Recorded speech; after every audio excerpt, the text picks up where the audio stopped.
गुरुर्ब्रह्मा गुरुर्विष्णु गुरुर्देवो महेश्वरा गुरु साक्षात् परब्रह्म तस्मै श्री गुरुवे नमः।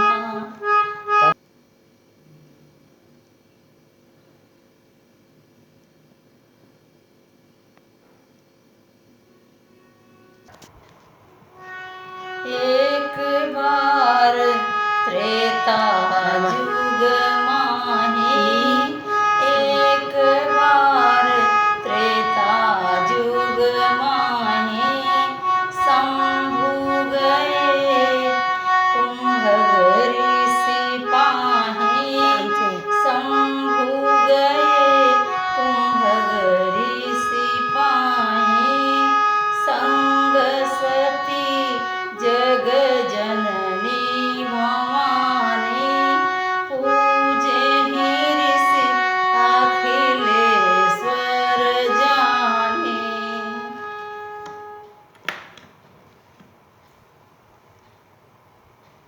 जय श्री राम। एक बार त्रेता युग में शिव बाबा अगस्त मुनि के पास गए। असंग सती और जगजननी भवानी भी थी। फिर जब उसके बाद अगस्त जी ने उनका पूजन किया, आपद प्रक्षालन किया, फिर आसन देकर बैठाए। उसके बाद श्री राम कथा सुनने के इच्छुक से गए थे, तो श्री राम कथा कहने लगे। कुछ दिन तक भोले बाबा वहाँ रुके। जब संपूर्ण कथा सुन लिए, कुछ दिन रुकने के बाद अब फिर ऋषि से विदा लिए। कहा अब हम कैलाश जाएंगे। ऋषि ने कहा ठीक है, आप जाइए प्रभु। फिर कैलाश की तरफ जाने लगे भोले बाबा। फिर मन में विचार आया उनको कि राम जी का दर्शन हो जाए तो अच्छा है। फिर उसके बाद जब जाने लगे, जाते जाते श्री राम जी का दर्शन हुआ। फिर उनको प्रणाम किए। जब सती माता कहीं कि आप सब देवों के देव महादेव हो, सारा जगत आपको प्रणाम करता है। आप दो राजकुमार हैं, उनको प्रणाम कर रहे हो। मेरे बात समझ में नहीं आ रही है। आज जो कि ये घूम रहे हैं, रो रहे हैं, इनके पत्नी खो गई है, ये भगवान है।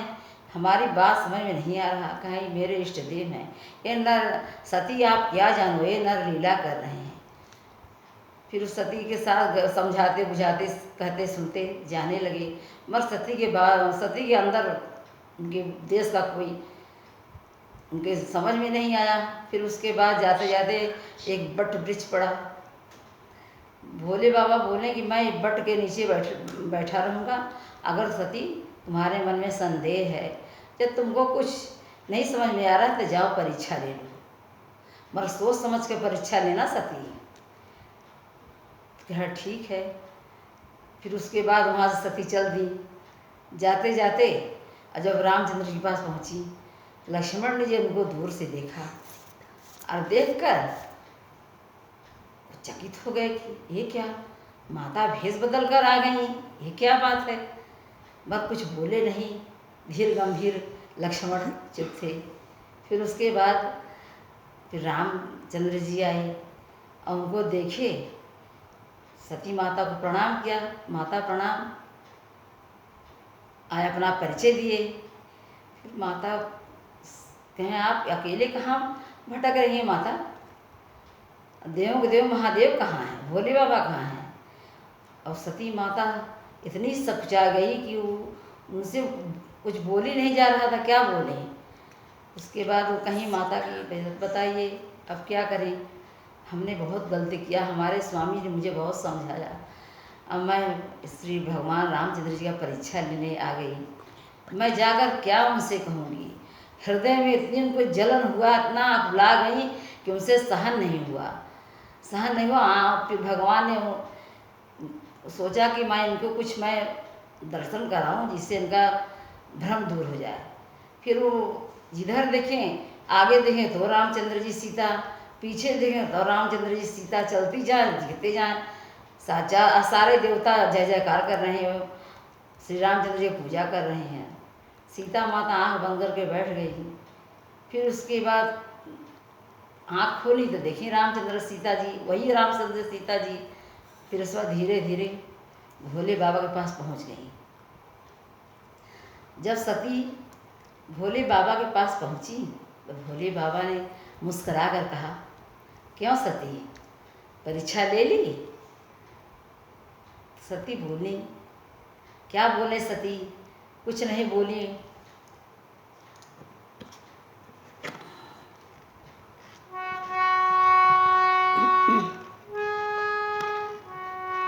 कछु न परीक्षा लीन गोसाई, करहूँ प्रणाम तुम्हारी नाई। कछु न परीक्षा लीन गोसाई, करहूँ प्रणाम तुम्हारी नाई। राम सिया राम, सिया राम जय जय राम। राम सिया राम, सिया राम जय जय राम।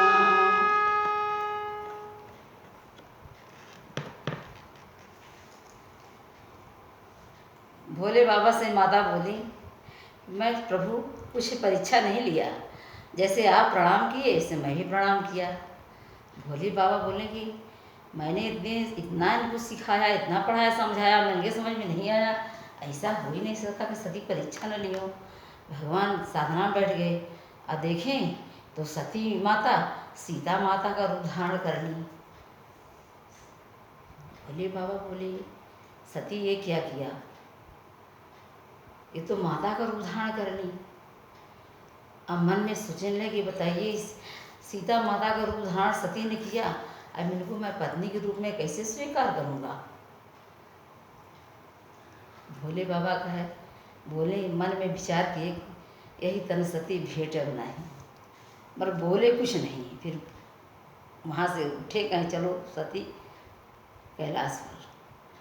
सती माता पीछे पीछे, आगे आगे भोले बाबा, पीछे पीछे सती माता गईं, कैलाश पर्वत पहुँची। जब वहाँ पहुँची, जब भोले बाबा वहाँ पहुँच गए, उसके बाद भोले बाबा 87,000 साल तक समाधि में चले गए, साधना में चले गए। अब माता तो व्याकुल थी, उनके अंदर तो आग जल रही थी कि मैंने ये क्या किया। फिर उसके बाद 87,000 साल बाद जब प्रभु आए भोले बाबा, तो माता खुश हो गई कि प्रभु आए हैं, अब सब ठीक हो जाएगा। कहा, आइए सती, आपको कथा सुनाई।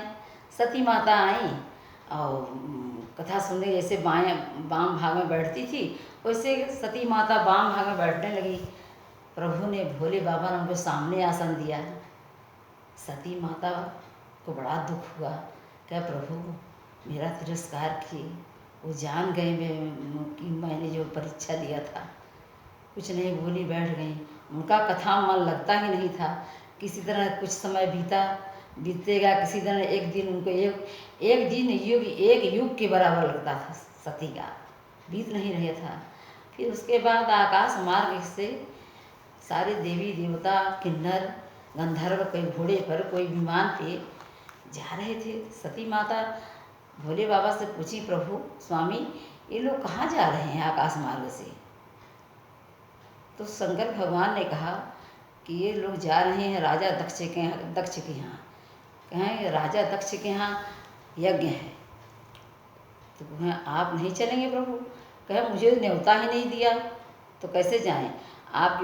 तो कहें मैं चली जाऊं?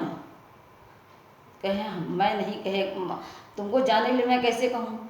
तुम्हारी बहनों को बुलाया गया, उनको निमंत्रण दिया गया, तुमको तो न्योता ही नहीं आया, मैं आज्ञा नहीं दूंगा।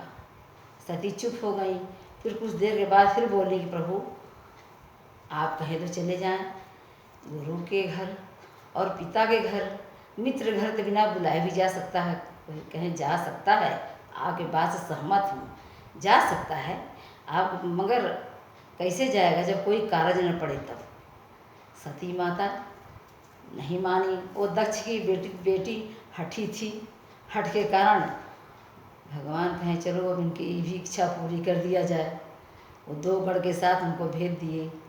वो जब वहाँ गई यज्ञ में, वहाँ गई तो पहले उनकी बहन मिली, कहें अकेली आई हो क्या सती, तुम्हारे पति देव कहाँ हैं, तुम अकेली आ गई।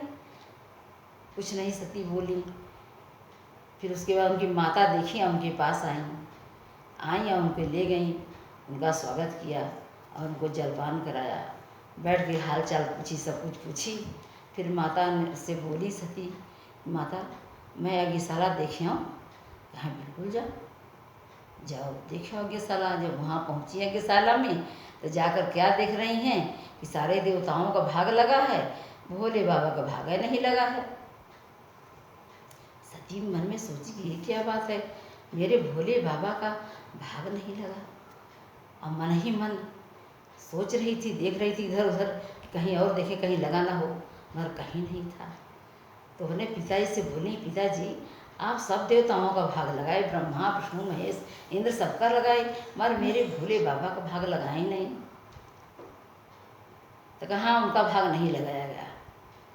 कहें क्यों पिताजी, क्यों नहीं लगाए, मेरे पति हैं, आपके दामाद हैं, क्यों नहीं लगाए। कहे नहीं लगाया, तुम क्यों आई। कहे मैं तो आ गई पिताजी, मैं तो आपकी बेटी हूँ, आ गई। अब फिर उसके बाद आ गई तो आ गई, मगर अब मैं जाऊँगी नहीं। कहे नहीं जाओ तुम। कहे नहीं मैं नहीं जाऊँगी, मैं आप ही की तो बेटी हूँ, मैं आके वीर से पैदा हुई हूँ। अब मैं अपने शरीर को यहीं नष्ट कर दूँगी, मेरे पति का इतना अपमान। फिर उसके बाद सती कही कि अब क्या, सती बोली कि मेरे पति के मुझे तो पहले से परित्याग कर दिए थे, अगर मैं अब जाऊंगी तो क्या करूँगी। फिर उन्होंने इतना क्रोध आया, क्रोध के मारे उनका पूरा शरीर जलने लगा, पूरा शरीर जलने लगा और सब लोग घबरा गए और पूरा शरीर जल गया और चारों तरफ हाहाकार मच गया। क्या हो गया, सती जल गई, सती जल गई। फिर उसके बाद सब सारे देवता ऋषि मुनि उठ खड़े हो गए, यह अब क्या होगा। फिर उस भोले बाबा के पास खबर गई, सती माता जल गई। उन्हें जो गण थे वो गए पहुँचे। फिर भोले बाबा बहुत गुस्सा हुए, इतने गुस्सा हुए, गुस्सा के मारे अपना जटा उखाड़ कर पटक दिए और उसमें से वीरभद्र उत्पन्न हुआ। क्या वीरभद्र जाओ, वहाँ जा कर के राजा दक्ष का गला काट दो और वहाँ सारा यज्ञ विध्वंस कर दो। वीरभद्र गए, वहाँ गए तो राजा दक्ष का गला काट दिया, सारा यज्ञ विध्वंस हो गया। सारे ऋषि देवता कहने लगे कि अब क्या होगा, ये जग कल्याण के लिए यज्ञ हो रहा था, अब कैसे होगा। सब प्रार्थना कर ले गए महादेव से, महादेव ही कुछ कर सकते हैं, महादेव कैसे होगा, ये जग के रक्षा के लिए हो रहा था। फिर महादेव फिर वहाँ गए और जा कर के राजा दक्ष के सिर में बकरे का सिर लगा दिया। और जब सिर लगा तो वो भोले बाबा से माफ़ी मांगने लगे राजा दक्ष, बहुत गलती हो गई प्रभु, मुझसे बहुत गलती हो गई, मैं अपराधी हूँ, मैं सही सज़ा के पात्र हूँ, आपने मुझे माफ़ कर दो, हे महादेव मुझे माफ़ कर दो। भोले बाबा कुछ नहीं बोले। फिर उसके बाद वहाँ सारे यज्ञ संपन्न हुआ और सारे देवी देवता सब अपने अपने धाम को गए। अब भोलेनाथ सती माता को लेकर, तुलसी बाबा कहते हैं कि सती माता को लेकर भोले चले गए कैलाश। सब लोग यही सीख, सती माता ने ही सीख दिया भक्तों कि चाहे जहाँ भी कभी भी कोई कारज पड़े तो बिना बुलाए न जाना चाहिए, जब आपको न्योता आए, निमंत्रण आए तभी जाना चाहिए। ये सती माता का सीख है। इसीलिए सब लोग को सोच समझ कर जाना चाहिए। बोल दे श्री महादेव जी की जय। जय श्री राम, जय जय श्री राम।